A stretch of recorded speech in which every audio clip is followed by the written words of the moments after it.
Hello Excel friends. So we're going to use Inditex Data to make some charts, and you might recognize these charts as ones that were in our textbook here. So we're going to use actual Inditex Data to recreate these charts, and then we're also going to learn how we can create a compound chart that has information in the left-hand column in euros and information in the right-hand column in non-currency numbers with a comma, because this is a count of the number of stores, not a euro value. But the total stores is in a column chart, and the two values that are in euros are in a line chart to try to make that a little bit easier for the user to see.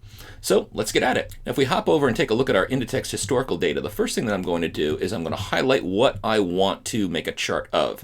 And for the bar chart, we're going to start off here for net sales in millions of euro. So I've selected from A3, held down my mouse button and dragged down to B26. Once I've got that range, then I can go over to Insert. I can select my recommended charts here, and if I want it to be a bar chart, I can just click on this, and I've got my chart showing up right here, and this is looking good, exactly like I'd like it to be. And in fact, if you decide, hey, I want to change the way some things are formatted here, for example, if I want to change the formatting so that it eliminates the 2 digits at the end, well, it's all linked to what's in the worksheet. So if I highlight this column, this data series in the worksheet, then I can just go back over into Home, and I can click Decrease Decimal twice to remove the decimal points.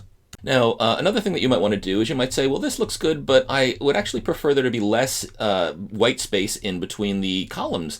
And when you click on a column, things in Excel are context sensitive. So I clicked on it once, and I'm going to right click on here, and I get an option to be able to change a lot of different items. And I'm going to select the option that says Format Data Series. And since I've selected on the column here, I can see that I've got gap width. Now that means there's 210% of the width of the column in between the different columns. That's the white space value. So I'm actually going to change this. I'm going to highlight what I've got there, and I'm just going to put in 20, which is 20%. And you can see our columns are much larger. So you might like how that chart looks. And if you do, you might want to go ahead and repeat it. Now I'm going to click on the X in the upper right-hand corner to get rid of this pane that I had on the side. Now, you can recreate this simply by, selecting from A3 down to A26 and then holding down either your Control in window or your Command key and doing the next selection while holding that key down from C3 down to C26. But also, if you've spent some time formatting a particular chart, you can highlight the chart, you can copy it. So I'm just going to Command C on my Mac, it would be Control C on Windows. Then I'm going to click off the chart, and I'm going to Command, it's important to click off the chart so you don't make a duplicate of the data inside of the chart, just to show you what would happen if I remained clicking on the chart. If I pressed Command V, you see how I've got two of the same thing in there? That's not what I want, so I'm going to Command Z to get out of that. But now if I click off the chart onto the worksheet itself, it's going to copy and paste the second part of the chart, or a second copy of the chart. Now you say, okay, well, I've got two charts here. That's nice, but that's not the data that I want. Well, one thing you can do is you can click on the entire chart and notice what we've got over here. It shows in the left-hand side the series that are selected for this chart. Now, one thing that you can do is actually move your cursor over. Notice it becomes this sort of white glove, kind of like Mickey Mouse wears, and drag it over to the right, let go, and we can see all of a sudden it's changed. And in fact, since the title was linked, this now says net income in millions of euros, as opposed to if I click back up here, inside of the chart, it shows me what was selected here versus what was selected down here. Perfect. So if you want to do the same thing down here, but with our other chart, which is going to be for stores, well, my chart has still been copied to the clipboard, so I can paste it in with Command V on Mac or Control V on Windows. And once again, I've copied my original chart, but while I'm clicking on, and I've got the little white handles on the side of this chart, I can move my cursor into the data series right between these cells so I see the Mickey Mouse glove, hold down the mouse, drag over to the right, and plop that right onto my D column. Let go, and now this says total stores, and notice it adopted the total stores that I've got over here as well. So I've got the number of the stores that are shown right here. If you prefer there to be commas, remember again, you can click on Home to expose the Home ribbon. And then click on the numbers in the column and then just reformat them any way you'd like. So for example, with commas, but removing decimal places, and we can see this is our total stores graph. So hopefully that shows you very easily how we can go ahead and create this. Now that we've created these three individual charts, and we did it pretty quickly, we also want to go ahead and create this compound chart here. So let's see how we can go ahead and do that, where we essentially have three different charts in one and two different styles. We've got a line chart for our euro valued values, and we've got a column chart for our store values.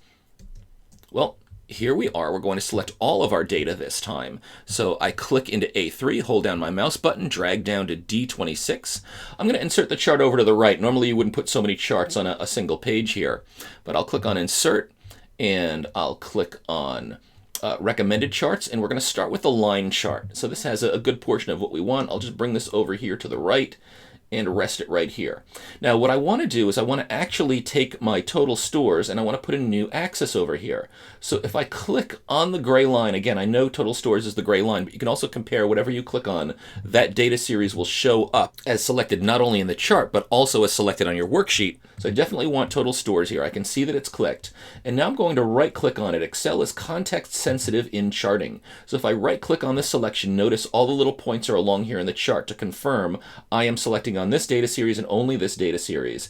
Then I'm going to go down here and I can make some changes to the chart itself by saying Format Data Series. Now it's just the series that's selected, and under the column over here, if you hover your cursor over top of it, the tooltip says Series Options. I'm going to select Secondary Axis. So the primary axis is what we see over here on the left, but watch what happens when I click on Secondary Axis.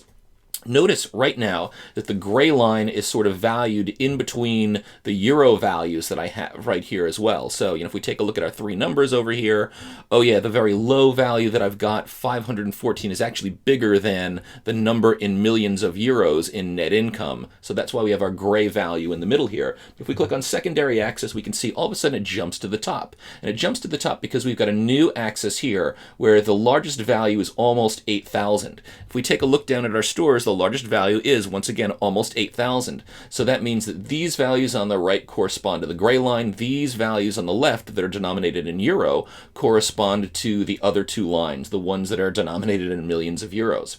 Now, if you want to turn this series here that we've highlighted into a column chart, well, we can do that, and it will only apply to our selection. Again, this is the only series that we've selected here. So now I can go up. I'm inside of Chart Design, and I can select Change Chart Type. It's not going to change the entire chart type, but just the type for the series that I've selected. If I select on column, go over here to clustered column and click there, I can see my columns show up. Now if I want to go ahead and make some changes to these columns too, I can do just what I did before. Click on a column and I can see I get the same Format Data Series options that I'd had previously when I clicked on columns over here. I can go down and set my gap width. 20 looked pretty good, but feel free to change the number if you want. 20 makes these columns look a little bit tighter. I like that. My formatting looks good the way that I want it to be formatted here. Now I might go ahead and add some labels for our primary and secondary axes here. This is a value in stores, and just to really make that clear to the user that we're looking at the total stores value here, I'm going to go over into my add chart element, and I'm going to say axes titles, and then I can add my primary or my secondary axis. The right axis is my secondary axis, and I can say, hey, make that a vertical title. So I click on that. It automatically grabs the total sales value here. Now let's put a title in for the primary axis. I'm going to go over here and do the same thing. Add axis titles, primary vertical. I will put it up and down right here. Now, I might decide, hey, the axis title is just showing as axis title right now. So if I click right here and I decide, hey, I want to use total stores as the axis title here. Well, if I've clicked on axis title, then I can go up into my formula bar. I can say equal here, and I want to make this element in my chart that I've highlighted. See the handles around axis title? Link to this cell I'm about to click on, which is D3, and it says Inditex exclamation point D3 just to underscore the fact that it's in the Inditex worksheet, but you can just accept exactly what Excel will put in there because Excel puts in exactly what we want to be associated with this title. When we press enter here to accept what's in our formula bar, you can see this changes to total stores. Now over here you might say, I don't really have a single title here that reflects what I've got. I just want this to say, how about millions of euros? So if I click on here, which I have already, again, I clicked on my side axis, then I can just go right up here, and instead of saying I want it to be equal to a cell, I can just type in a new value in here. Like, for example, in millions of euro. Press enter, and that's changed. So this one is linked to a cell in the worksheet. This one is just some raw text that we went ahead and typed in.